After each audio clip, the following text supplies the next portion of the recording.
soupière des sorcières. Une émission radiophonique sur la littérature de jeunesse.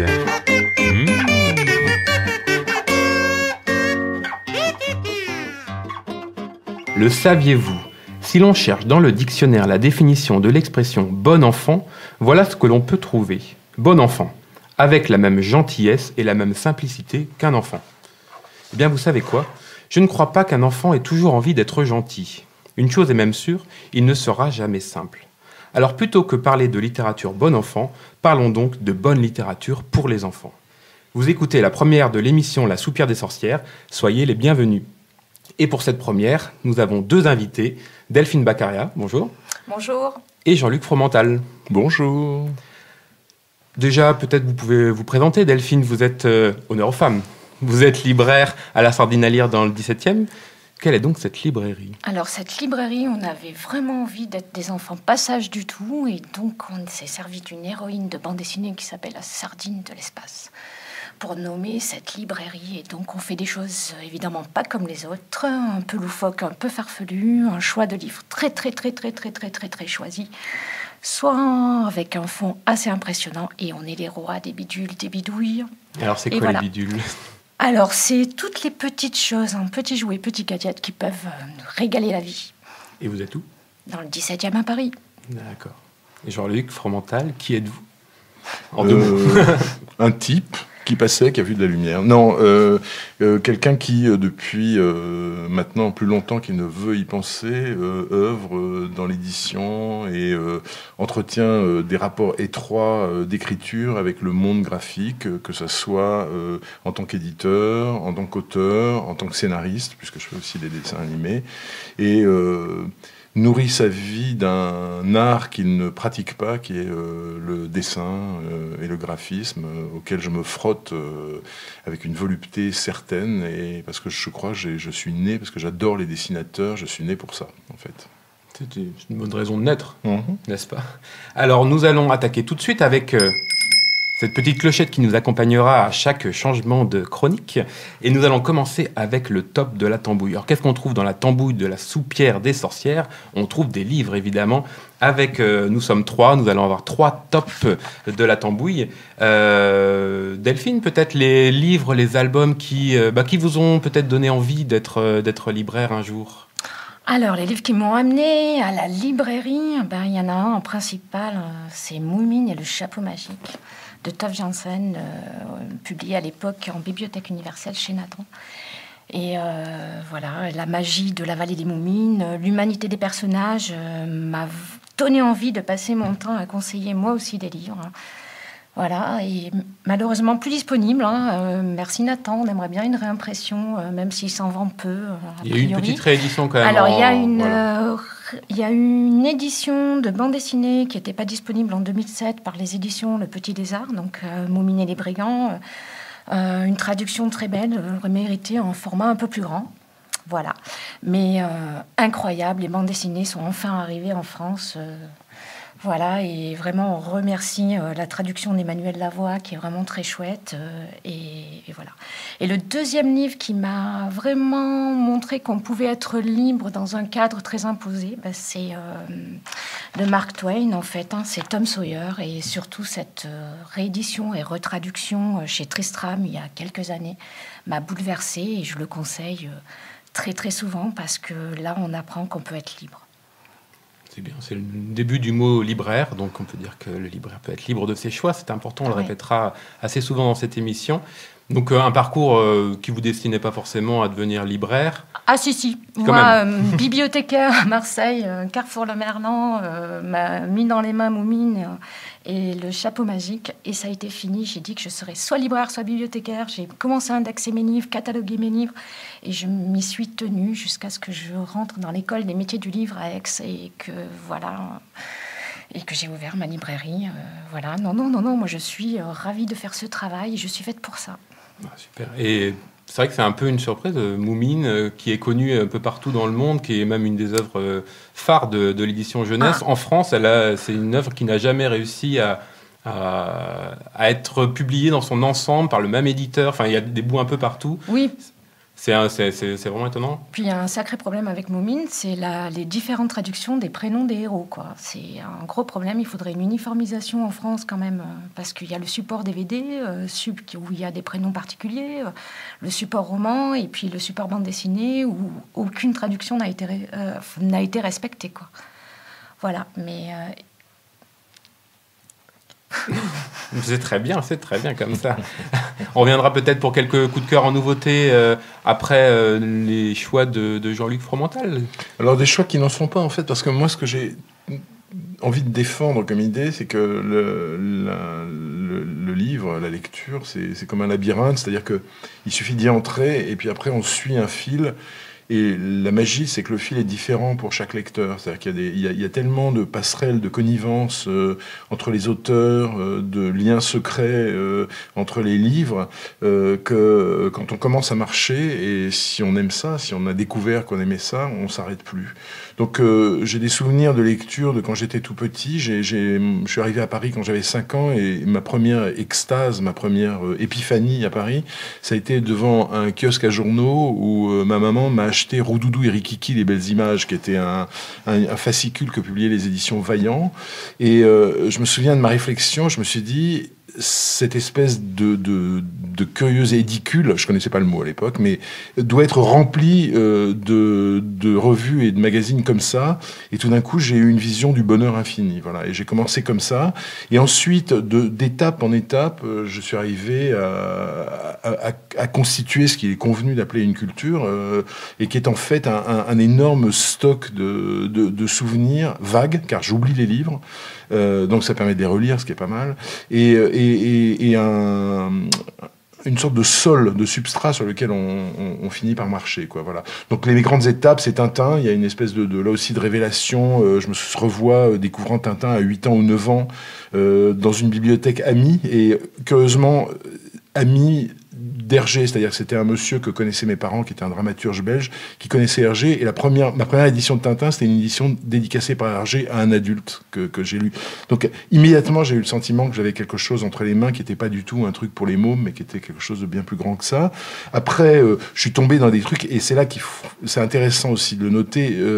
La qualité intrinsèque des livres n'est pas nécessaire pour ce genre de parcours, puisqu'ensuite, je me suis épris de Bob Moran, quand j'avais 11 ans, qui sont probablement les pires romans qui existent, parce que c'est du pompage de Conan Doyle, de Sax Rohmer. Oui, j'ai rencontré le vieux Henri Verne, qui est un mec extraordinaire, mais qui écrit quand même avec ses pieds, quoi, disons les choses, et puis qui pompe beaucoup. C'est-à-dire que vraiment, il s'est servi énormément, notamment chez Conan Doyle.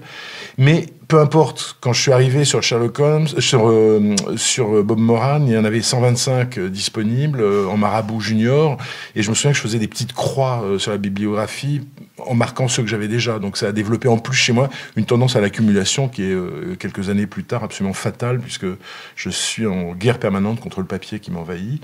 Voilà. Et puis de fil en fil, quand on a lu Bob Moran, on lit à la fois Ian Fleming de James Bond, et c'est pour ça que je parle anglais, parce que j'ai lu Ian Fleming très tôt et qu'il y avait des bouquins encore inédits que j'ai lus en anglais, donc j'ai appris l'anglais pratiquement pour les lire, et ainsi de suite. Et après on arrive à une chose qui est une sorte de masse de livres qu'on a lus et qui vous représente complètement. Et Graham Greene, qui est un des auteurs que je porte au pinacle, dit que en fait, la seule chose qui compte dans la vie des lecteurs, c'est les livres qu'on a lus avant 10 ans, parce que c'est les seuls qui se sont imprimés sur la cire tendre et vierge de l'esprit. Donc on les retrouve sans fin jusqu'au bout de sa vie, quoi. Et je partage avec Michel Lebris une passion de Stevenson, par exemple, qui vient du fait que j'ai lu très tôt L'île au trésor, et que c'est un livre qui m'a laissé une empreinte définitive. Il faut avoir de la chance aussi de rencontrer ces textes à cet âge-là. Moi, je sais que, à part Oui et Sa voiture jaune, je crois qu'avant 9 ans, je n'avais rien lu. Il faut avoir la chance aussi, ça c'est une chance inouïe et qu'on ne décide pas, d'avoir des parents qui ont une grosse bibliothèque. Parce que la bibliothèque des adultes auxquels accèdent les enfants, c'est la clause de la curiosité ultérieure pour la littérature. Je me souviens que j'ai lu d'un bout à l'autre, à 11 ans, Le diable et le bon Dieu de Sartre. J'ai pas compris un mot, je crois, de ce que je disais, mais cette incompréhension était tellement riche, je dirais presque tellement pornographique, c'est-à-dire qu'il y avait tellement de choses qui passaient derrière ces mots que je ne comprenais pas, que j'en ai ressenti une excitation qui m'a plus jamais quitté dans mes actes de lecture.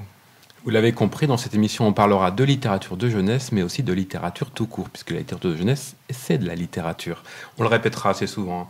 Quant à moi, je vais vous présenter quelques nouveautés, puisque c'est une émission où on va parler beaucoup de choses passées, anciennes, à découvrir, à redécouvrir, mais on peut aussi parler de quelques nouveautés. Donc, je vais vous présenter quelques coups de cœur dernièrement parus, avec des albums, par exemple.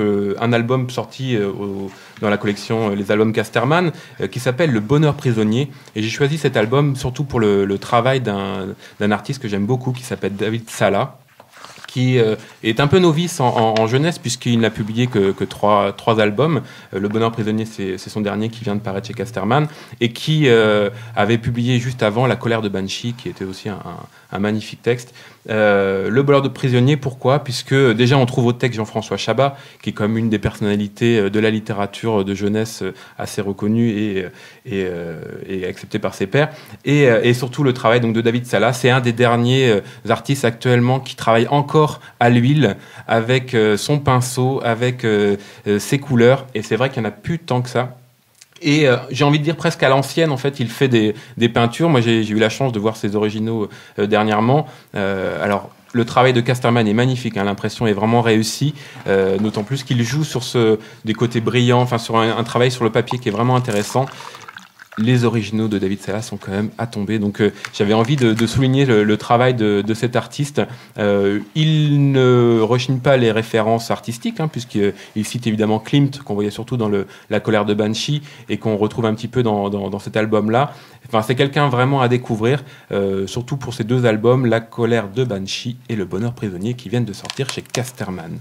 Delphine, peut-être un petit coup de cœur? Oui, alors un énorme coup de cœur pour Heureusement de Rémi Charlym, qui est un classique de la littérature américaine et édité aux éditions Mémo. Et en fait, c'est de rebondissement en rebondissement. Heureusement qu'il reçoit une invitation pour un anniversaire.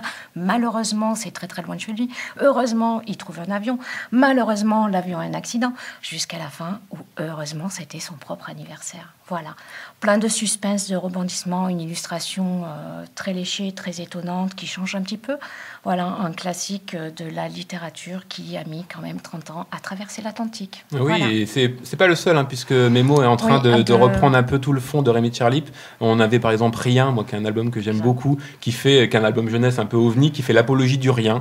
Voilà. Et c'est vraiment très drôle. C'est un album qui va avoir une consonance d'ailleurs dans notre façon de consommer aussi, hein, de consommer du rien. Voilà.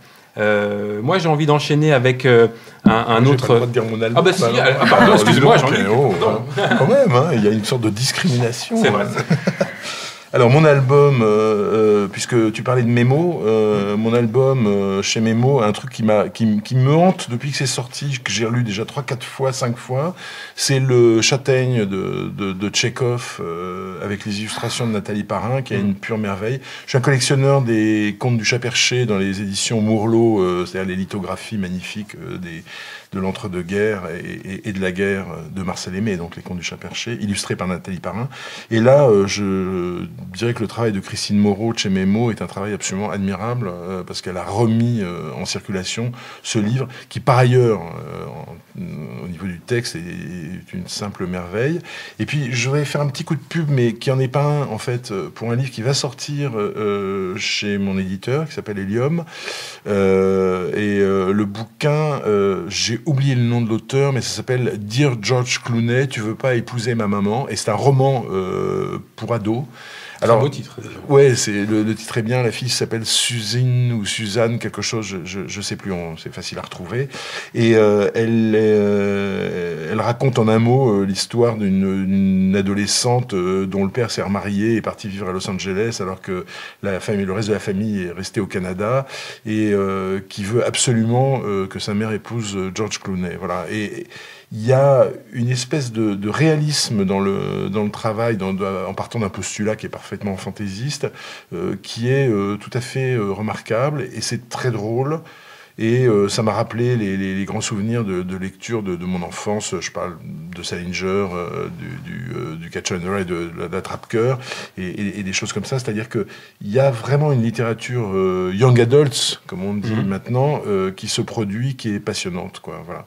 Et puis un petit mot du livre de mon copain Loris Muraille, le premier tome de la saga Les Cornes d'Ivoire, qui s'appelle Afiéric, qui est paru chez Pocket et qui est un roman qui est une uchronie, c'est-à-dire que l'Afrique est un pays qui est devenu un continent qui est devenu très développé. L'Europe a été ravagée par les pestes, et donc les esclaves ne sont pas les Noirs au service des Blancs, mais l'inverse. Et on suit la trajectoire d'une petite esclave blanche qui s'affranchit de ses maîtres noirs, et c'est parfaitement remarquable. Voilà. Je voudrais aussi revenir sur les éditions Helium et la chance qu'ils nous apportent en publiant toute l'œuvre de Wondriska, qui est quand même extraordinaire, incroyable. Et jetez-vous à corps perdu dans tous les albums qui ont été réédités, parce que voilà. Et c'est un petit peu pas dans la même veine que Rémi Charlip chez Mémo, mais ça fait partie de ce même patrimoine de littérature enfantine magnifique. Il y a un soin incroyable aussi chez Helium sur la qualité des ouvrages, la qualité de papier, la qualité des couvertures et des impressions. Comme chez Mémo, d'ailleurs. Ouais, comme chez Mémo, en fait. Ouais. D'ailleurs, c'est intéressant de voir que pas mal d'éditeurs sont en train de revenir sur des classiques oubliés ou non traduits en français. Il y a un vrai travail de dénicher un peu les perles oubliées, et on peut souligner le travail des éditeurs pour cela. C'est vrai qu'il y a tellement de nouveautés qui sortent actuellement dans nos librairies que c'est bon aussi de se replier sur des choses aussi qui ont fait leur preuve ailleurs. Oui, et en même temps, ils nous donnent des œuvres qui ont du fond et de la forme. Pour une fois, moi je suis très contente de la production de Mémo, Helium et de certains autres éditeurs où enfin on a des très beaux objets. C'est-à-dire qu'on a une qualité de papier, on a une qualité d'impression, on a une qualité au niveau de l'objet, et justement sur le Sunday Book, une couverture en tissu toilé qui donne de la valeur au livre, quoi, bien largement au-delà de ce qu'on pourrait avoir sur une tablette ou sur... on a un vrai objet. Comme toujours, il y a des gens derrière ça, c'est-à-dire que c'est pas juste une décision d'entreprise, je dirais. C'est qu'il y a des gens dont c'est la passion. Et moi, tous les livres que je fais en ce moment ont un point commun. C'est un homme, c'est Gérard Le Monaco, qui est un type qui est en quelque sorte un modiste du livre. Son grand-père, d'ailleurs, était plumassier, c'est-à-dire qu'il faisait des accessoires en sequin et en plume pour la mode, et il travaille pareil. Et quand je vais chez lui, j'ai l'impression d'aller choisir des tissus, tellement on choisit les papiers, les matières de couverture et la forme des livres de façon libre et indépendante. Et je pense que c'est une des pistes pour l'édition, c'est-à-dire que comme le livre se virtualise, l'objet qu'on vend aux gens doit devenir un objet magique. On doit retourner au grimoire, en quelque sorte. Et je trouve que c'est un des effets inattendus et très intéressants du iPad. Ouais. Je suis pas contre du tout le livre électronique en tant que livre de poche, c'est-à-dire que dans un train, c'est pas pire de lire sur un reader que de lire un vieux poche, machin. Mais en même temps, il y a quelque chose dans le livre, comme cadeau, comme objet qu'on offre, comme objet transitionnel, qui appelle la beauté, le luxe, etc. Surtout que c'est des luxes très, très à notre portée quand même. Gérard Le Monaco, pour situer juste, donc c'est quelqu'un qui apparaît assez peu sur les couvertures des livres, mais qui est un gros travailleur de l'ombre. Il a réalisé notamment la conception d'ouvrages comme Moby Dick. Dernièrement, il a aidé sur Popville, je crois, chez Helium. Oui, il est derrière tout ça. Il est présent sur beaucoup de pop-up, notamment. C'est Monsieur Pop-up, là. Je l'appellerais carrément Monsieur l'architecte papier. Quoi. C'est notre Sabouda français, voilà, disons. Et là, il a fait un truc incroyable, c'est qu'à Noël, il a squatté absolument les première place du hit parade avec 3 ou 4 pop-up, dont un dans lequel j'ai trempé d'ailleurs, 3 ou 4 pop-up qui ont vraiment occupé. Il a fait la seule chose intéressante dans l'espèce de vaste campagne de marketing qu'il y a eu autour du Petit Prince et cette espèce de vente folle de la licence dans tous les sens, c'est le pop-up qu'a fait Gérard à partir du Petit Prince d'origine, du vrai, qui est vraiment une merveille, qui est vraiment une réussite absolue. Son Moby Dick avec Joël Jolivet, vivait est tout à fait étonnant. Son propre bouquin pour le Val-de-Marne, Magic Circus, est un livre tout à fait stupéfiant, vraiment. Hein, c'est un livre ingénieux et drôle. C'est un forain, Gérard, c'est un type qui va de ville en ville avec son petit théâtre. Il a commencé comme ça, avec son petit théâtre d'ombre et qui raconte des histoires en découpant, en fait. Donc nous vous invitons évidemment à découvrir ce personnage. Si vous voulez plus d'informations sur Gérald Monaco, allez chercher sur Internet, puisque évidemment ce ne sera pas quelqu'un qu'on trouvera sur les couvertures, puisqu'il se met toujours au service des autres. Et il faut le souligner, c'est vrai qu'il y a des gens comme ça de l'ombre qui sont très très importants. On continue un peu avec un bricoleur. J'ai choisi un petit album qui s'appelle Dans l'atelier de Christian Volz. Christian Volz, c'est quelqu'un qu'on connaît bien dans la littérature de jeunesse. Il œuvre depuis maintenant plus d'une douzaine d'années aux éditions du Rouergue. Et là, le Rouergue a eu la bonne idée de plonger à l'intérieur de son atelier. Donc on va, c'est entre un documentaire, un livre d'activité. Donc on va voir comment il travaille. On va voir il y a des photos de lui dans son atelier. Il y a évidemment tout le matériau qu'il utilise, puisque c'est quelqu'un qui adore les objets, en fait, il récupère plein d'objets un peu de droite et de gauche, et il en fait des livres, et c'est vrai que c'est vraiment très intéressant de plonger, et on voit arriver notamment dans nos librairies pas mal de ces ouvrages qui sont entre le livre d'activité, le livre documentaire, le livre-jeu et l'album, en fait, donc de plus en plus on laisse de liberté aux enfants, et c'est une très bonne idée. Petit coup de cœur encore, peut-être ? Ah, mais moi, quelque chose de très classique qui vient d'arriver en librairie, ça s'appelle Le tapis en peau de tigre de Gérald de Rose aux éditions Albin Michel. Et c'est un tigre tout vieux, tout pouilleux, qui n'a absolument plus les moyens de se nourrir et qui, après diverses investigations, décide de prendre la place de la peau du tigre chez le Maharaja. Parce qu'il est tellement maigre que personne ne s'en aperçoit, jusqu'au jour où, ayant un peu trop mangé la nuit pendant que tout le monde dormait, on a été obligé de le laver, de le nettoyer parce qu'il sentait un petit peu mauvais. Voilà, mais ça finira bien, c'est plein d'humour, c'est très étonnant, le graphisme à l'encre est super marrant, le personnage très attachant. Enfin, allez-y, n'hésitez pas, un grand moment de bonheur. Donc un album chez Albin Michel. Chez Albin Michel, oui. Et moi, je voulais finir avec deux ouvrages. Une nouvelle collection dont je voulais vraiment souligner le travail, qui est publié chez un éditeur qu'on connaît assez peu, mais qui monte en force, qui est Oscar Jeunesse, avec le travail de deux personnes, Thierry Lenain et Benoît Morel, qui ont créé une collection qui s'appelle Trimestre. Alors déjà, j'ai envie de souligner ce principe de collection. Ça s'appelle Trimestre pour une raison simple, c'est qu'il n'y aura que 4 parutions par an. Et à l'heure de toutes ces productions un peu abondantes, on va dire, pour rester poli, dans nos librairies de nouveautés, on est heureux de voir des éditeurs qui prennent le temps de faire des livres, peu de livres, mais des livres de qualité. C'est le principe de la collection. C'est une collection de textes illustrés pour les plus jeunes, à partir de 8-9 ans. Et ce deuxième ouvrage qui s'appelle « Le bébé tombé du train ou quand l'amour d'une mère est plus fort que tout ». Déjà, le titre est tout un poème, écrit par Jo Osland, quelqu'un qu'on connaît bien dans l'édition jeunesse, et illustré par André Prigent. Ça faisait longtemps qu'on n'avait pas vu André Prigent revenir au livre et ça fait plaisir. Est une pure merveille, vraiment. C'est un livre plein de sensibilité. L'histoire d'un monsieur, monsieur Anatole, qui vit tout seul dans son coin. Vous savez, c'est dans les petits villages, c'est le gars tout seul là, qui vit au fond du village. Et puis un jour, ce gars, il habite près d'une voie de chemin de fer, et puis il découvre, il est en train de faire son jardin, et puis il voit un petit bout de tissu qui traîne, il va le voir, qu'est-ce qu'il y a dedans ? Un petit bambin. Il sait pas quoi faire, il a jamais vu d'enfant, il sait pas comment... Mais il le prend, et puis en voyant son regard, il tombe plus ou moins sous le charme de cet enfant, il décide de le garder, et sa vie va changer.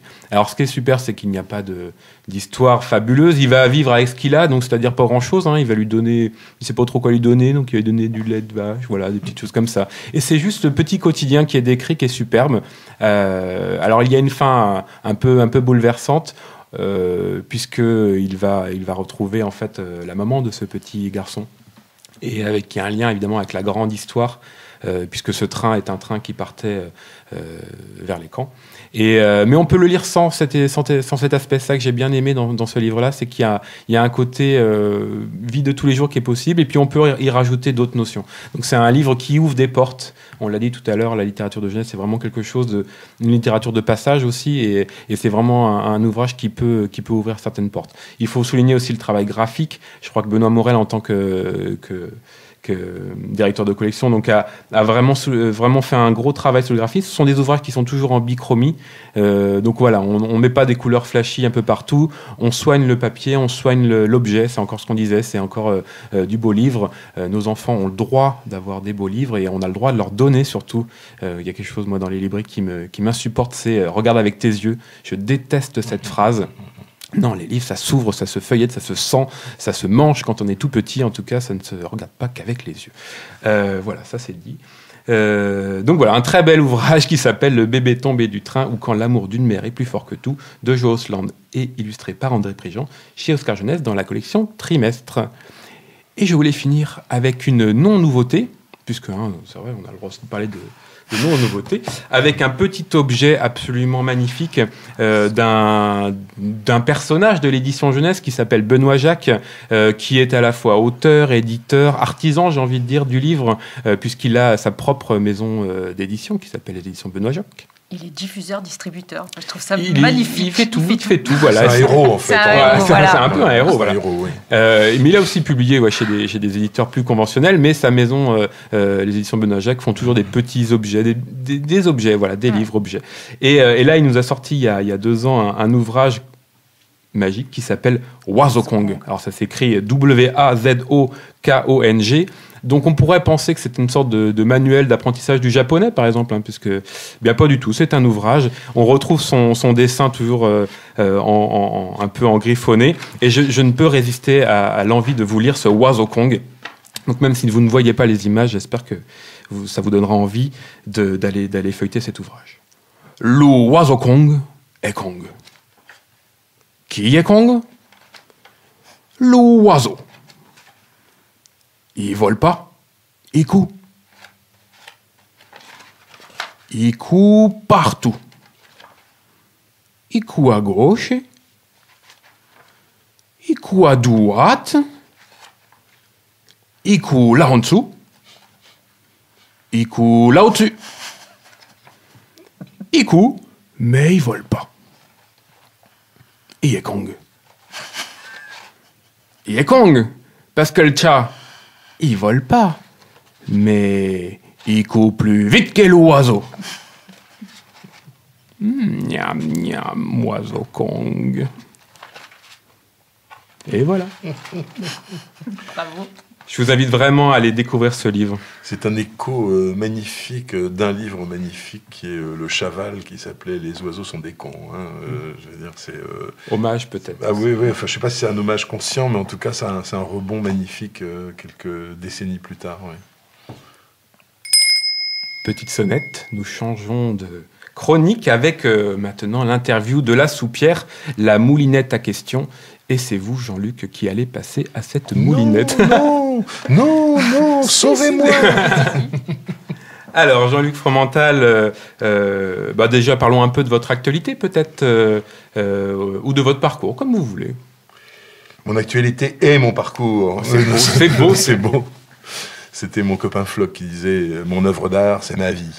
Mon actualité, en fait, je suis depuis quelques années, en ce qui concerne la littérature jeunesse, que j'ai toujours considéré comme une sorte d'endroit où s'amuser, où prendre du plaisir, comme une espèce de refuge pour les peintres figuratifs dans des époques où la peinture figurative n'avait plus bonne presse, par exemple, d'un refuge à artistes, véritablement.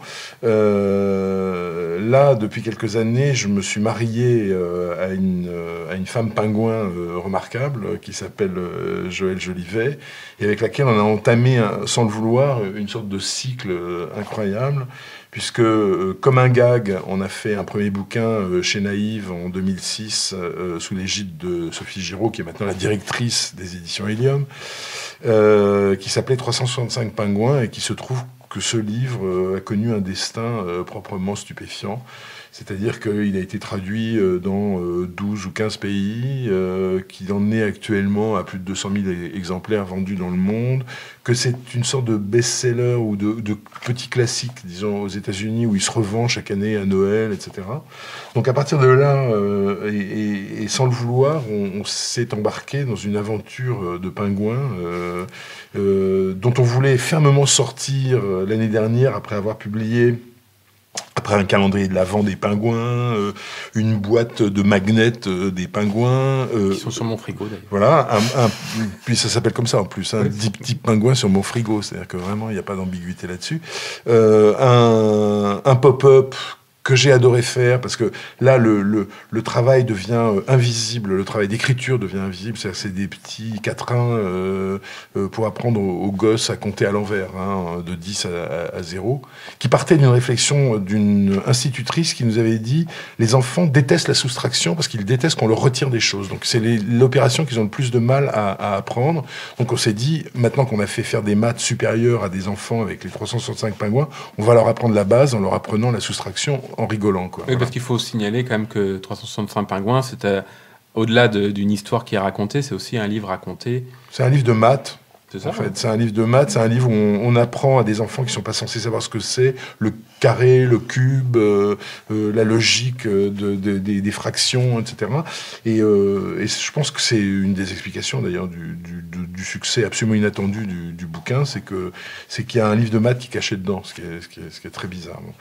Et donc on a fait les 10 petits pingouins qui ont été un autre plaisir du pop-up. Tu parlais tout à l'heure du fait que les enfants doivent pouvoir toucher les livres autrement qu'avec leurs yeux. Les 10 petits pingouins, quand on en a signé notamment à Montreuil, c'était génial parce que les mômes se précipitent dessus, commencent à le manipuler. C'est un livre avec des tirettes, certes assez solides, mais enfin quand même. Et ce qui était génial, c'était le regard effrayé des parents qui se disaient « S'il le pète, je le paye ». Donc il y avait un côté comme ça, très jouissif, de libérer les forces des enfants. Pour ça, on vous l'a pas dit, mais c'est pour ça qu'on aime bien que les enfants touchent les livres, parce que s'ils les abîment, ils sont obligés de les acheter. Ils les achètent. Mais en tout cas, il y avait cette espèce de jouissance de passer directement aux enfants en contournant les parents. Voilà.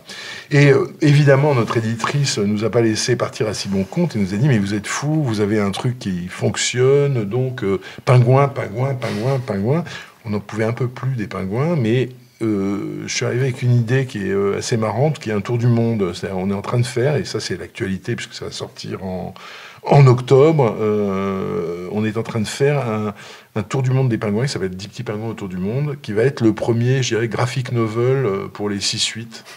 C'est-à-dire que c'est un bouquin qui va faire 120 pages, 128 exactement, et qui, en 10 étapes, va emmener autour du monde ce groupe de personnages qui est intéressant parce qu'il correspond à ce que Philippe Cadic appelait une gestalt, c'est-à-dire, c'est un terme un peu scientifique, qui désigne en fait un groupe dont le tout est supérieur à la somme des parties. C'est-à-dire que c'est un individu composé de 10 individus. Et là, ce groupe de petits pingouins fonctionne comme ça, c'est-à-dire qu'il n'y a personne, il n'y a pas de leader, il n'y a pas de nom, il n'y a pas Bob le pingouin et Robert le pingouin, c'est juste les 10 petits pingouins, et c'est comme 10 mômes impossibles à tenir, qui pètent les plombs toutes les 3 pages, parce que ils voient à manger, parce que ils en ont marre d'être enfermés, parce que on a essayé de les séparer, parce que ceci et cela, et que donc on a soustrait ces animaux à leur environnement, ils se promènent dans le monde à la suite d'une espèce de truc très feuilletonesque où on les perd, on les retrouve, ils s'enfuient, etc. Et ça permet de visiter le monde d'aujourd'hui, parce que c'est une autre obsession qu'on a avec Joël, c'est l'obsession des planches documentaires dans les écoles, que ça se fait plus maintenant, mais ces grands tableaux où on apprenait aux petites filles la cuisine et aux petits garçons le chantier, c'était comme ça, mais qu'il y avait une magie absolument extraordinaire puisque tout était représenté. C'était des imagiers gigantesques sur lesquels il y avait des dessins fantastiques, des engins jaunes de chantier. Enfin, je me souviens de ces trucs-là. Et on a cette obsession-là. Et là, ça se vend maintenant très cher d'ailleurs. Chez les bouquinistes et chez les marchands d'anciens. Oui, Jolifier a fait quelque chose de magnifique sur le sujet avec zoologique et presque tout. Mais absolument. Alors, incroyable ce qu'elle a réalisé. Et d'ailleurs, ce sont aussi 2 best-sellers. C'est-à-dire que Joël commence à avoir une carrière vraiment internationale à cause de ces bouquins-là et des 365 pingouins. C'est-à-dire qu'il y a vraiment un truc universel là-dedans. Zoologie publié au Seuil, chez Jeunesse. Et puis Costume, qui a été publié chez nos regrettés amis de Panama. Voilà. Malheureusement plus disponible. On attend un Oui, mais ça reviendra aux bonnes personnes, je pense, chez Brigitte Morel. Donc voilà.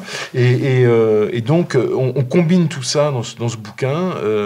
Alors, ça commence en Antarctique où une bande de zozos écologistes viennent prélever 10 pingouins pour en faire l'emblème du réchauffement climatique. Et ça provoque une marée noire, en fait, je vous explique pas comment. Et puis, les Chinois s'en emparent, décident d'en faire des cosmonautes pour les envoyer dans une mission sur Mars, parce que c'est des animaux très résistants. Ça foire, et ils se retrouvent à Paris, où ils font foirer un défilé de mode, où on a cru bon de les attacher à des mannequins pour les faire défiler, etc. Et donc, on va traverser comme ça l'état du monde aujourd'hui, en parlant, mine de rien, très discrètement comme ça, de l'état. J'ai l'impression d'être en train de faire l'atlas géopolitique. C'est ça, c'est un livre géopolitique. L'atlas géopolitique des éditions de la découverte pour les 6-8 ans, quoi. Voilà. Et donc on s'amuse comme des fous. Et en ce moment, je baigne dans le bonheur puisque tous les jours, je reçois 1 ou 2 dessins par Internet. C'est-à-dire que j'ai mon propre feuilleton privé qui se déroule sur mon ordinateur entre Joël et moi. Et c'est une vraie volupté de travailler comme ça. Je disais en commençant que je travaille pour le contact avec les dessinateurs, mais c'est vrai, comme je ne sais pas dessiner, il y a une passion absolue de voir les choses émerger comme ça, à partir d'histoires que je peux imaginer. Voilà. Ça, c'est 128 pages, du coup, ça fait un... C'est un bouquin énorme que je pense Sophie va arriver à vendre. Alors, un peu en dehors des prix, des canons habituels, parce que c'est un livre beaucoup plus gros. On va voir ce que ça donne. Hein. Au début, l'idée était pire que ça. Je voulais faire une série de 10 petits livres en feuilleton. Et là, on s'est aperçu que, vu l'état de la librairie en ce moment, c'était vraiment trop compliqué d'aller dans ces dimensions-là et de partir dans ces délires-là. Donc, c'est arrivé à ça. Format album, format carré, beau format, enfin comme ils savent faire chez Helium, on parlait de ça, mais je pense que ça sera un très joli livre. Et surtout les dessins que fait Joël sont absolument renversants, quoi. C'est simple, coloré, magnifique, et c'est le monde d'aujourd'hui mis dans l'œil des enfants. Je suis un fan du dessin et de la bande dessinée parce que pour moi, c'est une manière de réduire le monde à quelque chose qui est transportable. C'est-à-dire qu'il y a cette notion du modèle réduit qui vaut dans la bande dessinée, même la bande dessinée adulte, etc., de réduction du monde et de mise du monde dans une espèce de boîte qu'on peut transporter avec soi, quoi. Je veux dire, c'est un truc qui, en tant qu'éditeur aussi, me tracasse pas mal et me travaille et qui un des principes à la base de mes choix. Justement, en tant qu'éditeur, vous soulignez, vous êtes éditeur depuis maintenant... Je suis éditeur depuis longtemps, très longtemps, mais là j'ai repris du service de façon sérieuse depuis 2003. J'ai une petite collection très modeste qui participe pas du tout à l'encombrement des librairies chez De Noël. Puisqu'on fait entre 3 et 5 titres par an, donc c'est vraiment très modeste. Mais en revanche, j'essaye que chaque titre soit porté, là encore on fait de la haute couture, ça soit porté comme un truc singulier. On travaille énormément avec les auteurs, on travaille énormément à la promotion des livres. J'ai la chance d'être tombé sur une attachée de presse qui travaille avec moi de très près, qui est Sylvie Chabroux, qui est bien connue dans le domaine de la bande dessinée et de la jeunesse, puisqu'elle est aussi l'attachée de presse de Helium. On fait un travail vraiment sur mesure. Et donc on essaye de trouver des livres qui portent ça. Et le dernier que je viens de publier, qui est un livre qui s'appelle L'art de voler, qui est signé Altariba et Kim, qui sont deux auteurs espagnols, est un bouquin qui est en train absolument de trouver sa vitesse de croisière et de trouver son public, et qui est un livre magnifique sur l'Espagne et la tragédie espagnole du siècle dernier, avec la guerre civile, le franquisme et la suite. Et les rencontres avec les auteurs, le fait de les faire venir, les contacts avec la presse, tout le travail d'accompagnement, le travail avec les libraires qui est énorme. Là, l'auteur principal est en tournée dans le sud de la France. Il va faire 8 librairies au cours d'une tournée qu'on lui a organisée. C'est vraiment devenu, je pense, l'alpha et l'oméga de l'édition. C'est-à-dire qu'on est obligé de considérer l'édition comme un art de proximité maintenant, comme le théâtre d'une certaine manière. C'est-à-dire que chaque personne qui vient au livre est une personne individuelle. C'est pas comme le cinéma où vous faites 2 semaines de promo et puis vous attendez à l'entrée des salles de voir si le flux va se produire ou pas, quoi. Là, il faut convaincre les gens les uns après les autres et arriver à ce que les gens se convainquent les uns les autres, c'est-à-dire que le bouche à oreille est devenu un phénomène incroyable. Et plus que le bouche à oreille, l'achat, le multi-achat, c'est-à-dire l'achat de plusieurs exemplaires par la même personne. Je me suis rendu compte que quand un livre marche maintenant, ça veut dire que vous avez un petit noyau de lecteurs qui ont offert le livre, donc ils l'ont acheté quelquefois 4, 5, 10 fois. Et c'est ça qui fait la différence, véritablement. Donc c'est devenu un travail très passionnant parce que c'est un travail qui remet l'individu complètement au centre du processus.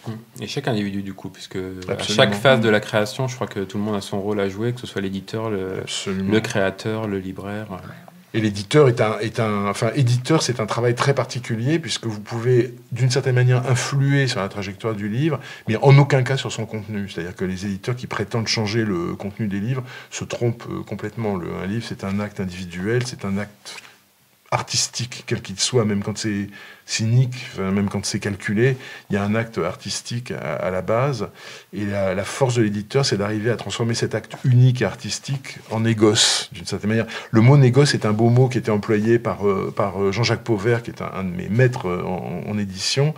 Et c'est un mot que je trouve plus intelligent et plus juste que celui de commerce dans le cadre du livre, puisqu'il y a toujours une transaction qui dépasse la transaction financière. Il y a toujours quelque chose de négocié dans l'aventure du livre, c'est-à-dire que le libraire, par exemple, promet du bon temps à son lecteur. S'il a raison et que le lecteur a du bon temps avec le livre que lui a proposé le libraire, il va revenir, il va redemander des conseils, et là, le libraire va devenir un élément clé dans le processus, par exemple.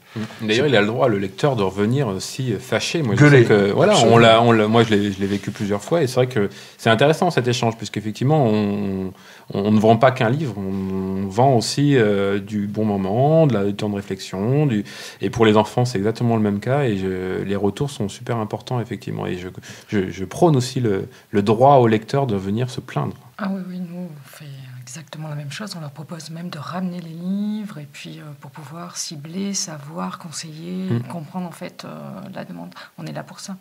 Ah oui, complètement. Nous aussi, on fait le principe de pouvoir échanger si le livre ne vous convient pas, me semble hyper important, quoi.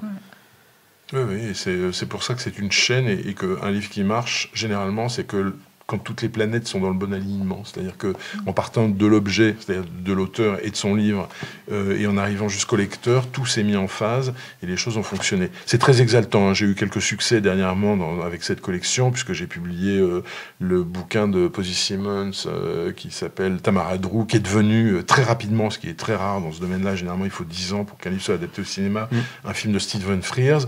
Coup de bol, un bon film de Stephen Frears qui avait fait des films ces derniers temps qui marchaient moins bien.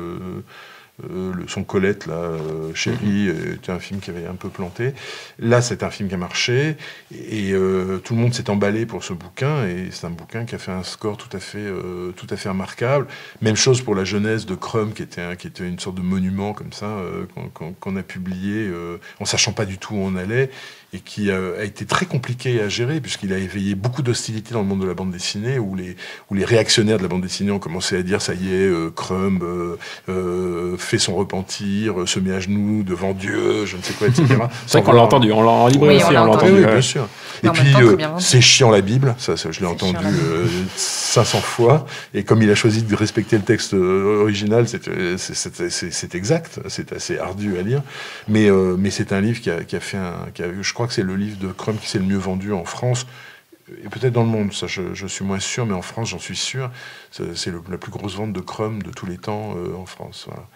Et là, je suis en train de travailler en ce moment, puisqu'on parlait des projets, sur le prochain projet Crumb, qui sort en octobre, et qui est un livre absolument stupéfiant, qui s'appelle « Parle-moi d'amour », et qui sont les 250 planches qu'ils ont dessinées avec sa femme Aline, à 4 mains, depuis qu'ils se connaissent, c'est-à-dire 1974, et qui constitue le plus fabuleux journal d'un couple que j'ai jamais lu, d'une drôlerie incroyable, et surtout d'une évolution fantastique, puisque ça commence par un couple de hippies insouciants faisant n'importe quoi dans les années 70, et ça finit par une espèce de couple de vieux bohèmes qui se tapent la Fashion Week à New York et le Festival de Cannes pour le New Yorker, et qui font des reportages en bande dessinée là-dessus, en racontant en fait leur vie en permanence.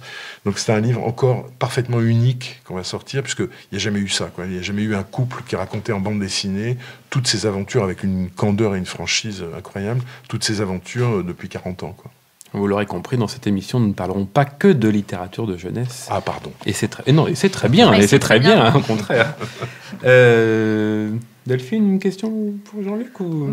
Oui, parce que j'ai été tellement en admiration devant l'édition du Sunday Book, les livres du dimanche de Mervyn Peake et Michael Moorcock que vous avez publiés, que j'avais très envie de vous inviter à cette émission de radio. Alors, du coup, on passe à la session prochaine, qui est le coup d'œil dans la marmite à mémé.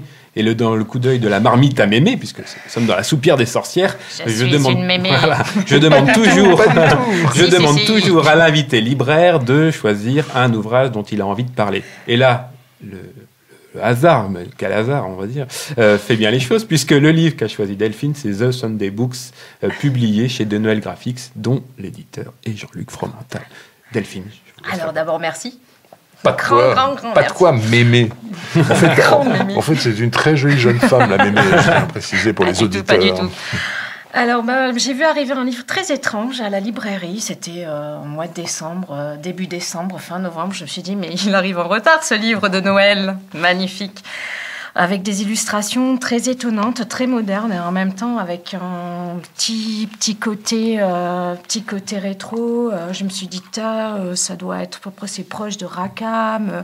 Voilà, et j'ai été subjuguée par les images. Pour une fois, je ne pouvais m'empêcher de regarder les images, de tourner les pages, de trouver du burlesque, de la grâce, du grotesque, de l'humour dans ces illustrations qui n'avaient, pour moi, absolument pas besoin de texte.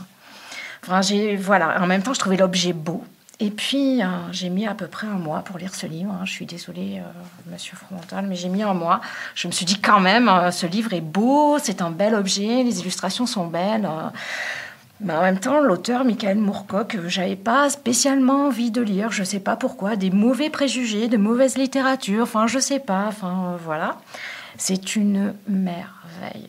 C'est incroyable je pense que j'ai été rarement émue par un livre où il y ait autant d'importance entre l'illustration et le texte. Alors on sait que Mervyn Peake a écrit ses histoires, a fait ses dessins le dimanche pour ses enfants, pour ses fils, et qu'il a inventé des histoires, des comptines, des ritournelles en même temps, que les textes ont été perdus, que Michael Moorcock a réécrit.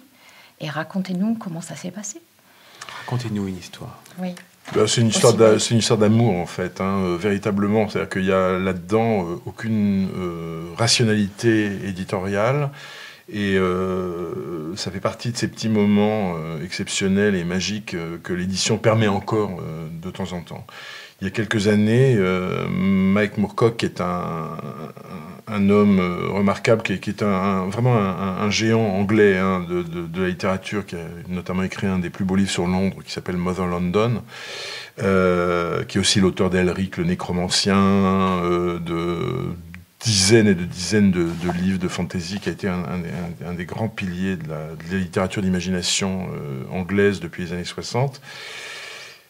Et qui se trouve être un ami depuis très longtemps, me dit « J'ai entre les mains quelque chose d'exceptionnel, qui est un tas de dessins de Mervyn Peake que le public ne connaît pas, n'a jamais vu. et dont on ne sait pas exactement quoi faire, car ce sont des dessins à usage privé qu'il faisait pour ses enfants lorsqu'effectivement, dans les années 40, il s'était installé à l'île de Sercq, qui est un îlot des îles anglo-normandes qui compte 600 habitants, je crois, où Picq vivait avec sa famille, et où on s'ennuyait assez fort. Et donc, pour distraire ses enfants, tous les dimanches, il ouvrait un grand cahier et il dessinait dans ce grand cahier en leur racontant des histoires. Et il dessinait des choses formidables, des pirates, des cow-boys, des indiens, des animaux fantastiques, des aventures en mer, des statues de l'île de Pâques. Bref, il lâchait complètement la bride à son imaginaire. Alors il se trouve que Mervyn Peake est à la fois un écrivain et un dessinateur, qui est mort de façon assez terrible d'ailleurs de la maladie de Parkinson en 1968, assez jeune, à 57 ans je crois, et qu'il a laissé une œuvre derrière lui qui est connue en France littéraire, qui est une trilogie qui est maintenant considérée un peu comme le pendant du Seigneur des Anneaux de Tolkien, qui s'appelle Gormenghast, la trilogie Gormenghast, Titus d'Enfer, etc. Et qu'il est également dessinateur et qu'il est considéré en Angleterre comme un des grands illustrateurs d'Alice, par exemple. Après Tenniel, Graham Greene disait c'est le plus important après Tenniel des illustrateurs d'Alice. Mais que cette partie de son œuvre, c'est-à-dire sa partie graphique, est parfaitement inconnue en France, ou l'était du moins jusqu'à il y a très peu de temps, puisque au Musée de l'Imaginaire à Yverdon a été organisée il y a 3 ans, une très grande exposition de ses œuvres. Il a illustré tout Stevenson. On trouve encore ça en Angleterre dans la collection Averyman, qui est la Pléiade, je dirais, notamment de la littérature jeunesse. Son Île au trésor, son Jekyll et Hyde, les illustrations qu'il a faites donc, pour les grands romans de Stevenson. Le problème de ce tas de dessins, c'est que c'était des dessins inédits d'un type dont aucun dessin n'était à l'époque publié en France. Ce qui faisait un scoop assez idiot, si on veut bien y réfléchir. Attention, nous publions les premiers dessins. Les premiers dessins inédits d'un type qui n'a jamais été édité en France. Donc c'était assez bizarre et ça partait plutôt mal. Voilà. Mais Moorcock, qui a très bien connu la famille Peake, se proposait, parce que c'était vraiment un tas de dessins en vrac, si on peut dire, sans aucune liaison apparente entre eux, sauf le fait que c'était toujours le même style et le même homme qui était derrière et son même génie. Et donc il se proposait de se substituer à Peake et de réimaginer les histoires, évidemment jamais écrites, qui avaient été racontées verbalement, oralement, à ses enfants. Il se trouve qu'il connaît très bien les enfants de Mervyn Peake, que l'un des fils de Mervyn Peake est complètement, Sébastien Peake, est complètement voué au développement de l'œuvre et à la survie de l'œuvre de son père. Donc que tout ça se faisait avec l'accord absolu de la famille Peake. Ils sont présents d'ailleurs, les enfants. Et les enfants sont présents, notamment dans une photo que je trouve absolument géniale, qui est la photo où on les voit penchés sur le cahier de leur papa, en train de regarder le papa dessiner avec une sorte d'émerveillement enfantin. Et puis il y a toute une première partie qui raconte l'histoire de Mervyn Peake, où il y a des photos de famille. Et voilà. Et c'est comme une malle familiale, d'une certaine manière, ce livre qu'on sort du grenier et dans lequel on redécouvre des choses. Voilà. Et donc, c'est un livre qui n'a pas de public particulier, puisque c'est pas vraiment un livre pour les enfants, c'est un livre qui est fait d'une certaine manière pour être lu aux enfants, exactement comme oui, il y a une grande oralité dans l'écriture de Moorcock. Absolument. Voilà, il y a une musique. Il y a un extrait qui est très étonnant. Enfin, il y en a plein qui sont vraiment... voilà, mais je vais juste vous lire un tout petit passage qui, moi, m'a vraiment ému. Et c'est dans la plupart des histoires de pirates disponibles en librairie, on voit des tas de postulants se battre pour prendre la place du capitaine. Pure fiction. Beaucoup de pirates sont des incapables. Aucun ne veut assumer la responsabilité de commander un navire, ce qui explique aussi la faible rentabilité de la piraterie de nos jours. Le job était donc à moi, si je le voulais. Je découvris rapidement que le Léopard Noir n'était pas une entreprise florissante. Les règles de la confrérie étaient assez désuètes et restreignaient considérablement nos possibilités. Voilà, à vous de découvrir. Phrase du Captain Cracker ou Crackers. Voilà.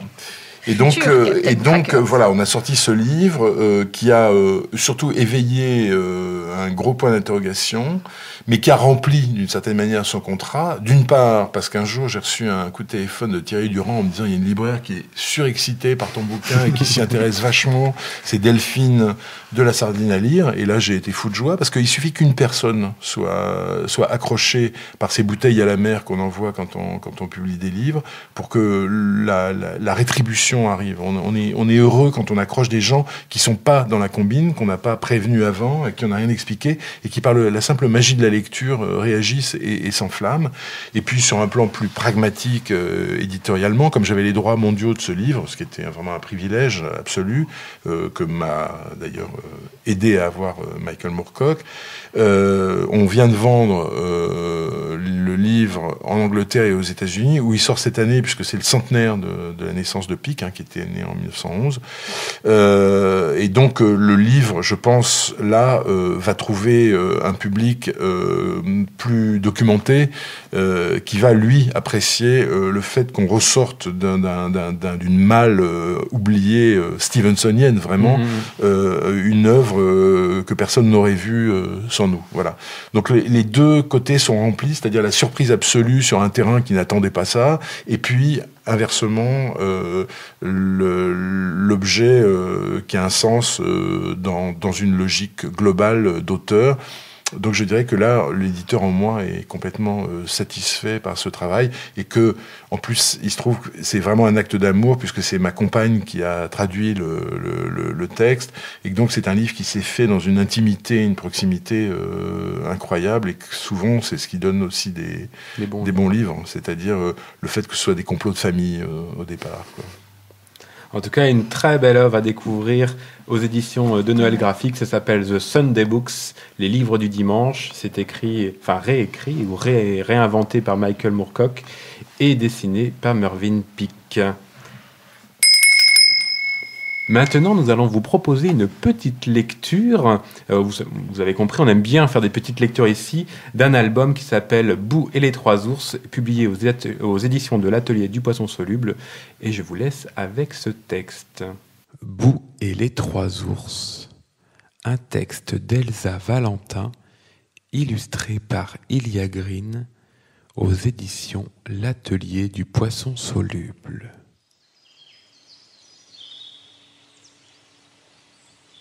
Il était une fois une petite boue qui vivait dans la forêt avec sa maille et son paille.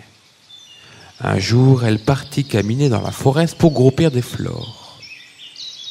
« Petite boue, ne t'élonge pas trop, lui dirent sa maille et son paille. »« Dac, répondit Boue. Sur le chemin, elle rencontra le Piaf qui lui dit « Jour, petite boue, que tu fais ?»« Je groupis des fleurs, répondit Boue. »« Suis-moi, petite boue, je vais te montrer la fleur bonita bellissima, dit le Piaf. Il la mena taf rapido jusqu'à la fleur bonita bellissima. Qu'est belle, dit Boue. Tu es bien jolie, toi aussi, petite boue, répondit la fleur. Que tu fais dans la forêt? Je groupis des fleurs. Mais vous êtes belle à trop pour être cueillie, miss.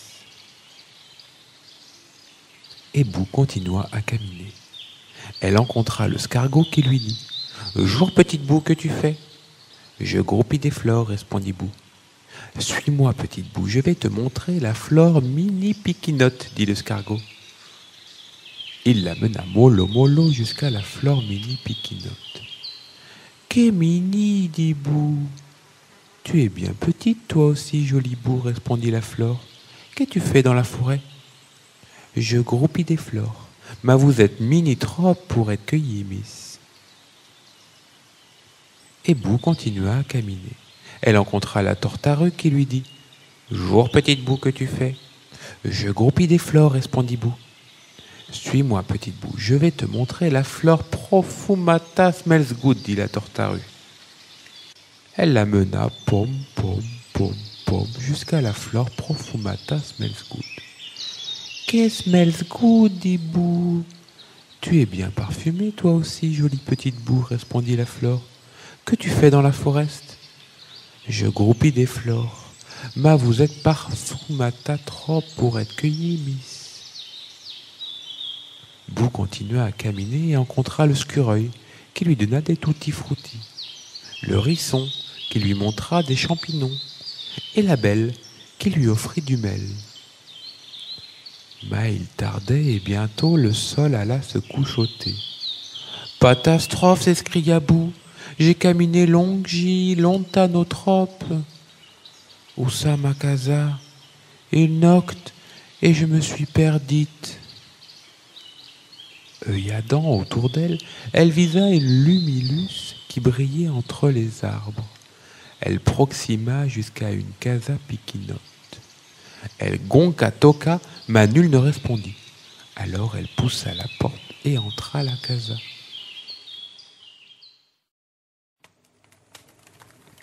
Un bon fogo crépillait dans la cheminée. Sur la table, 3 bols de sope à loli fulminaient. Un gigambig, un médio et un piquinote. Bou gousta le gigambig. Pouah, chaud bouillant. Elle gousta le médio. Burk, friou JL, s'escria-t-elle. Elle gousta le piquinote. Miam good, s'escria-t-elle. Et elle glouglouta tout le bol. Elle voulut s'assiéger près du fogo pour se reposer.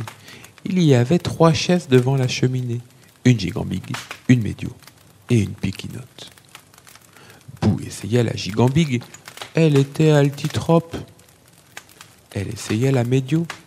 Elle était brancaleuse. Elle essaya la piquinote.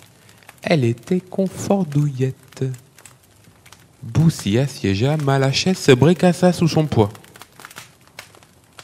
Comme elle était externuée, Bou décida de monter se couchoter. Elle trouva 3 lits dans la chambre à lit. Un gigambig, un médio et un piquinote. Bou essaya le gigambig. Il était harde raide. Elle essaya le médio. Il était flagadamou. Elle essaya le piquinote. Il était moelleux doux. Bou s'y couchota et s'endormina. Pendant qu'elle dorminait, les 3 ours, qui étaient sortis caminer en attendant que la soupe à loli refrius, rentrèrent bacum sweetum. « Qui qu'a gousté ma soupe ?» s'écria Grand Ours en visant la table. « Qui qu'a gousté ma soupe ?» s'écria à son tour Médiours. « Qui qu'a glouglouté toute ma soupe ?» pleurnichia Ch'titours. « Qui qu'a touché ma chaise ?» s'écria Grand Ours en proximant la cheminée. « Qui qu'a touché ma chaise ?» s'écria à son tour Médiours. « Qui qu'a bricassé ma chaise ?» pleurnichia Ch'titours. Puis ils montèrent dans la chambre à lit. « Qui qu'a touché mon lit ?» s'écria Grand Ours. « Qui qu'a touché mon lit ?» s'écria à son tour Médiours. « Qui dorminait dans mon lit ?» pleurnichia Ch'titours. Réveillée en sursauprise, Bou panitrouilla en visant les ours et se carapata par la fenestrine. Elle traboula la forest à toute beurzingue et retrouva illico presto sa casa où sa maille et son paille l'attendrissaient avec impatiquiétude. Mais depuis ce jour, elle meurt d'envie de retourner viser les ours.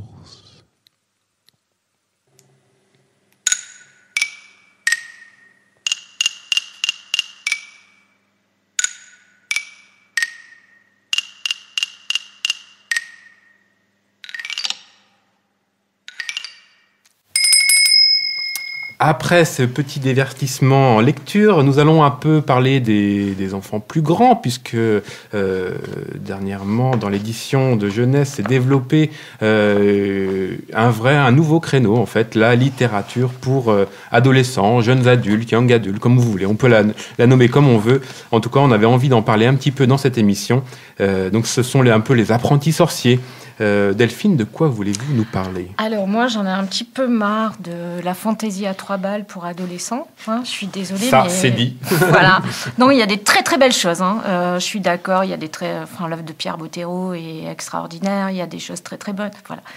Mais on a quand même la chance là, d'avoir une réédition tellement attendue, tellement délicieuse, tellement étonnante, dont je vais juste vous lire un petit passage d'Alberto Manguel quand il en parle, et il a dit une très belle chose. Voilà, ceci c'est un livre de la vie, un livre de soleil, d'eau vive, de forêt, de chemin de terre, d'hiver au coin du feu. Un livre qui ignore les problèmes, la guerre des sexes, où la vie est présentée comme elle doit sans doute apparaître aux yeux de ces petites créatures pleines de sagesse qui se meuvent avec légèreté au milieu des herbes et des brindilles. Alors ces petits personnages dont Manguel parle, ce sont 4 Dites-nous petits amis. C'est Monsieur Rat, Monsieur Top, Monsieur Blaireau et surtout Monsieur Crapaud. Et c'est la réédition du Vent dans les sols, un classique de la littérature anglaise de Kenneth Grahame. Un délice pour tous ceux qui ne l'ont pas lu, une merveille. Et on regrette de l'avoir lu parce que on aimerait revivre ce plaisir tous les jours. De la découverte. Voilà. Aux éditions Phébus, en format poche, en libretto. À conseiller dès 10-11 ans, sans aucun problème. Et à lire à ses enfants beaucoup plus petits. Eh bien, c'est le coup de cœur de Delphine, le retour, donc Le Vent dans les saules. A signalé aussi sur ce texte la superbe adaptation en bande dessinée de Michel Plessis, publiée aux éditions Delcourt. Il d'ailleurs lui-même était tellement dans l'univers du Vent dans les saules qu'il a voulu poursuivre le rêve en créant Le Vent dans les sables, où il réinvente une sorte de suite à ses 4 personnages. Alors moi, je voulais parler après d'un livre aussi assez étonnant, une trilogie aux éditions Attila. Merci Attila, on vous remercie parce que vous avez eu le courage d'éditer des textes de Paris Hyde illustrés par Édouard Gorée, écrits ensemble. Enfin, moi, j'ai pas tout à fait compris l'échange entre les deux. C'est le rapétissement de Triorne. Alors, c'est la trilogie des Triornes. Et là, c'est délicieux. On rentre dans l'univers d'enfants. On voit tout par les yeux des enfants. Les enfants s'y retrouvent totalement. Ils vivent des choses très importantes dans la vie.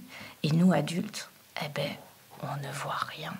Et ils sont là, avec leurs petites histoires, leurs petits mots du quotidien. Ils traversent ça avec un courage incroyable.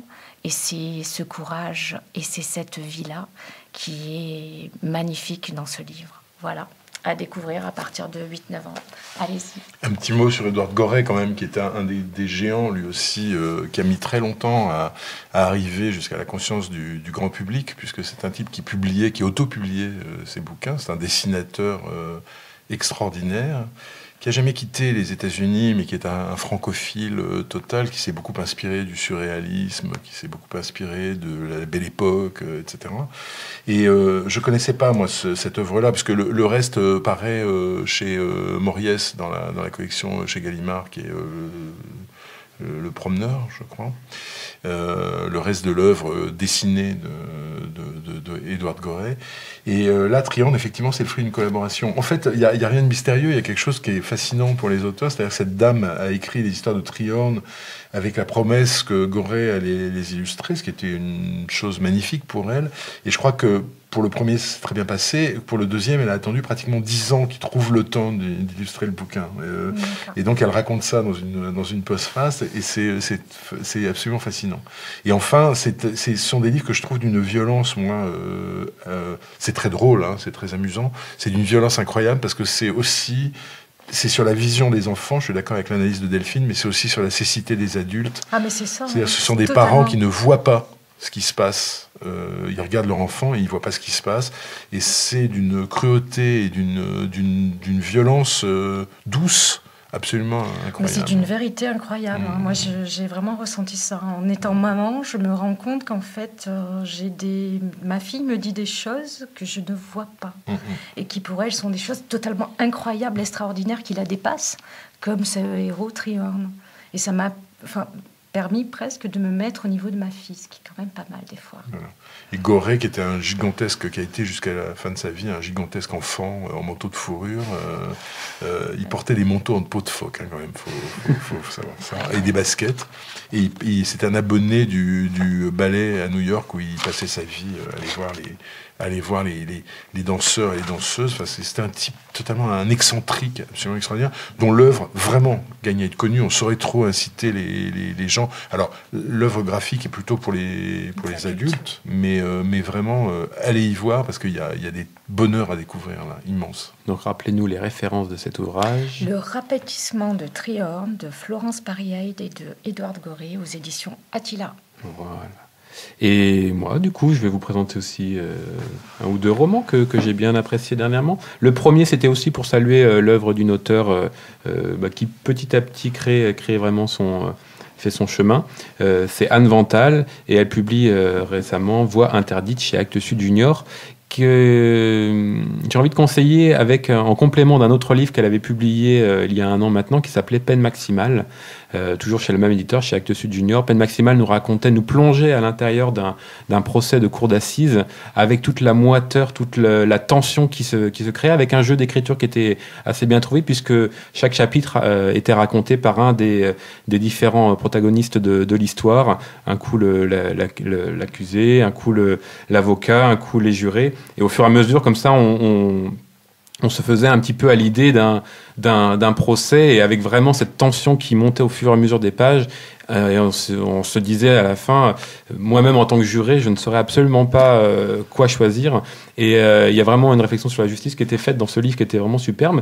Dans Voix interdite, elle prend un autre parti. On reste toujours sur des histoires un petit peu étonnantes, puisque on va suivre l'histoire d'un jeune ado qui fuit.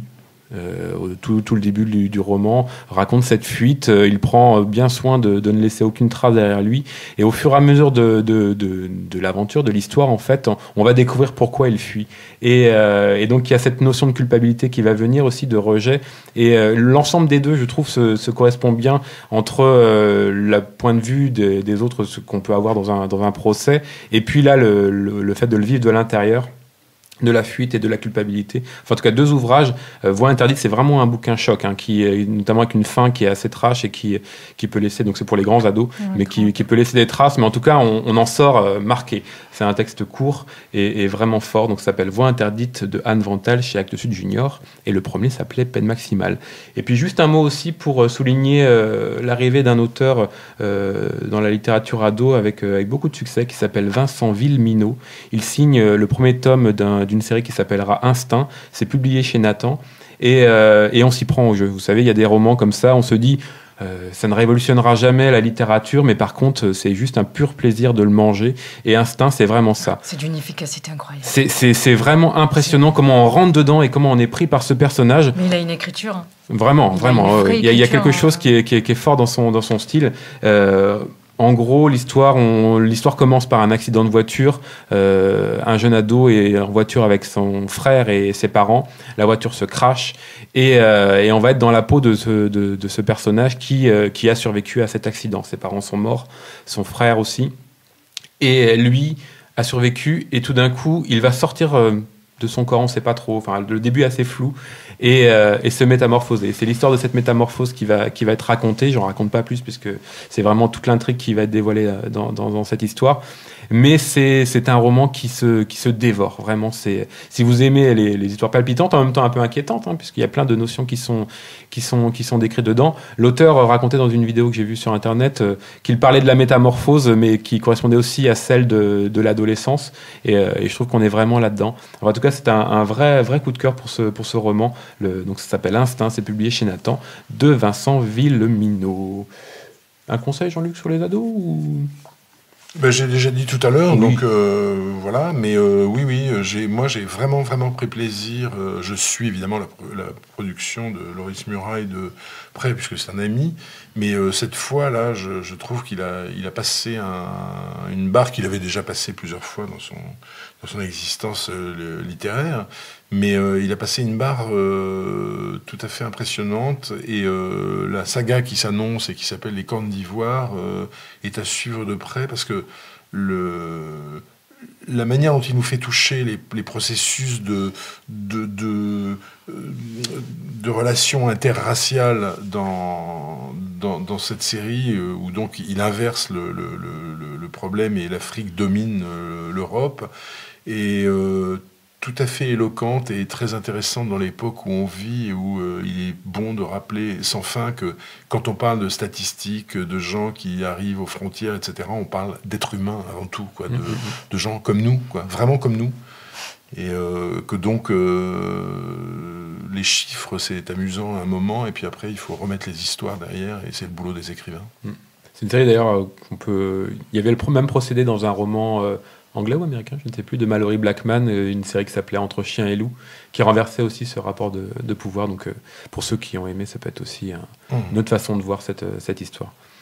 Eh bien, j'ai envie de dire clochette. Nous approchons la fin de notre première émission. En tout cas, c'était un plaisir de vous recevoir ici, mes chers invités. J'espère que vous avez pris plaisir à cette émission. Et puis on va finir l'émission, on va se quitter sur un petit moment musical. J'ai envie de dire la musique adoucit les nurses.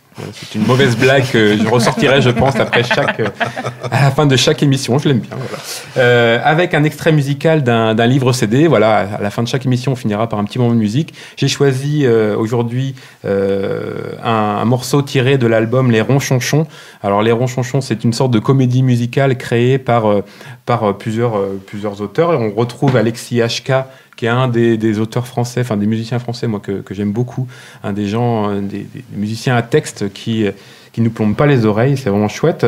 Il est accompagné de Lise Chéral, qui n'est autre que la sœur de Jeanne, et puis d'autres personnes, comme d'autres musiciens connus, comme Juliette, comme Loïc Lantoine, comme Géant, comme Laurent Deschamps. Voilà, donc c'est que du beau monde sur cet album. C'est un livre CD qui est publié chez Formulette. Il existe aussi en CD. Ça s'appelle Ronchonchon et compagnie. Et nous vous souhaitons une bonne écoute, de bonnes lectures, et à bientôt. À bientôt. Au revoir. Au revoir. Marie-Pierre, Bernard et Jean-Pierre étaient une sœur et deux frères. Ils habitaient depuis toujours dans la même maison, et comme tous les autres habitants du village, ils grognaient, râlaient et se fâchaient sans arrêt. T'es ronchonchon, toi, t'es ronchonchon. Toi t'es fâché, toi t'es grincheux, toi t'es ronchon. Si t'es chafouin, fais attention, ou je t'emmène dans la maison des ronchonchons. C'est une maison grise adossée à une mine de sidérurgie désaffectée. On y vient à pied, on a un peu peur. Les gens qui vivent là sont tous de mauvaise humeur. Y'a Jean-Pierre Ronchonchon qui raloche sans arrêt en cherchant la clé de la maison des Ronchonchons. Et Bernard Vénère qui lui crie après: qu'as-tu fait de la clé de la maison, Ronchonchon? Et Marie-Pierre Grognon, vraiment ça l'énerve quand y a Bernard qui dit à Jean-Pierre qu'a perdu un truc. Qu'est-ce que t'en as fait? Si je le savais, il serait pas perdu. Et ça m'énerve, ça m'énerve, ça m'énerve. Mais t'es ronchonchon, toi, t'es ronchonchon. Toi t'es fâché, toi t'es grincheux, toi t'es ronchon. Si t'es chafouin, fais attention, nous approchons de la maison des Ronchonchons. Jean-Pierre Ronchonchon a retrouvé la clé sous le paillasson de la maison des Ronchonchons. Et Bernard Vénère lui dit: ça je le savais ça, tu perds toujours ta clé sous le paillasson, et Ronchonchon. Et Marie-Pierre Grognon, vraiment ça l'énerve quand y a Bernard qui dit à Jean-Pierre qu'a retrouvé un truc. Je savais où c'était, si tu le savais, pourquoi tu l'as pas retrouvé toi-même? Ça m'énerve, ça m'énerve, ça m'énerve, ça m'énerve. Mais t'es ronchonchon, toi, t'es ronchonchon, toi t'es fâché, toi t'es grincheux, toi t'es ronchon. Si t'es chafouin, fais attention, nous pénétrons dans la maison des Ronchonchons. On a décidé de boire l'apéritif, et dans le salon de la maison des Ronchonchons, même la peau de bête semblait de mauvais poil. Pas de doute, on est bien dans la maison des Ronchonchons. Jean-Pierre maugréait en s'arrachant les tifs, constatant excédé le vin sans le bouchon. Et Bernard Vénère lui dit: je te l'avais dit, faut pas que tu t'étonnes, t'achètes ton vin chez Champion. Et Marie-Pierre Grognon, vraiment ça l'énerve quand y a Bernard qui dit à Jean-Pierre qu'a acheté un truc. T'aurais bien mieux fait d'aller chez Fauchon. Décidément Bernard, il m'énerve, il m'énerve, il m'énerve. Mais t'es ronchonchon, t'es ronchonchon. Toi t'es fâché, toi t'es grincheux, toi t'es ronchon. Si t'es chafouin, fais attention, on va dîner dans la maison des Ronchonchons. Il faut une fin à cette sombre histoire, une grande morale à cette petite chanson. Si t'es trop grognard, si t'es trop ronchon, tu passeras ta soirée avec des cons. Avec des quoi? Bah des ronchonchons, genre fâché, grincheux, puis ronchon. Des ronchons quoi? Bah des ronchonchons, tu finiras par habiter dans la maison des Ronchonchons. Mais des ronds quoi? Bah des ronchonchons, du genre fâché, grincheux, puis ronchon. Des ronchons quoi? Bah des ronchonchons, tu finiras ta vie comme un ronchonchon et ça t'énerve. Ça m'énerve. Ça t'énerve. Ça m'énerve. Ça t'énerve. Ça m'énerve. Ça t'énerve. Moi aussi. Et ça t'énerve. Ça m'énerve. Ça t'énerve. Ça m'énerve. Ça t'énerve. Ça m'énerve. Ça t'énerve. Stroguegneux.